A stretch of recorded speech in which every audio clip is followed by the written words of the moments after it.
આધાર કાર્ડને સેફ અને misuse free બનાવવા માટે UIDAIએ એક નવો નિર્ણય લીધો છે. હવેથી આપણે ક્યાંય પણ જઈએ તો આપણે આપણું આધાર કાર્ડ જે છે એની ફિઝિકલ કોપી આપવાની જરૂર નહીં પડે. હાય, હું છું હેલી. આધાર કાર્ડનો મિસયુઝ બહુ જ થઈ રહ્યો છે અને એના કારણે ઘણી બધી છેતરપિંડી વધી રહી છે.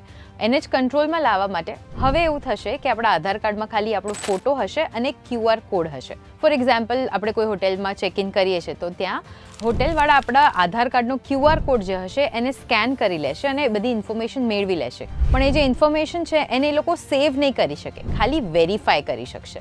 અને અત્યારે આપણે ઘણી બધી વેબસાઇટમાં, ઘણી એપ્લિકેશન્સમાં આપણું આધાર કાર્ડ જે છે એની કોપી અપલોડ કરીએ છીએ. હવે થોડા સમયમાં આ વસ્તુ પણ નીકળી જશે. એપ્લિકેશન્સમાં પણ QR કોડ બેઝ આપણે સ્કેન કરી શકીશું અને આપણી જે ઇન્ફોર્મેશન છે એ રીતે વેરીફાઈ થશે.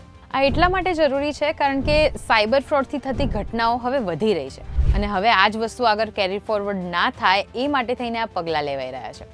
સ્કેમસ્ટર્સ જે છે એ બેઝિકલી સિમ કાર્ડના લૂપહોલ્સ શોધીને, આધાર કાર્ડ બેઝ લૂપહોલ્સ શોધીને એ લોકોને ઠગી રહ્યા છે. એટલે UIDAIનો ફોકસ એ છે કે આપણા આધાર કાર્ડને કોઈ પણ પ્રકારે સેવ ના કરી શકે, એને વધારે સિક્યોર બનાવી શકાય અને સેવ ના કર્યા છતાં પણ એને વેરીફાઈ કેવી રીતના કરી શકાય એની પ્રોસેસમાં અત્યારે આગળ વધી રહ્યું છે. બસ થોડાક જ સમયમાં આ જે પદ્ધતિ મેં તમને કહી છે એ જ રીતના આપણું આધાર કાર્ડ યુઝ થશે. અને આને તમે વધારે કેવી રીતના સિક્યોર રાખી શકો છો, ફોનમાં કઈ એપ્લિકેશનની જરૂર છે, જે બધું તમારે જાણવું હોય તો અમારો આ વિડીયો ચોક્કસથી ચેક કરી લેજો. YouTube પર તમને ઇઝીલી મળી જશે.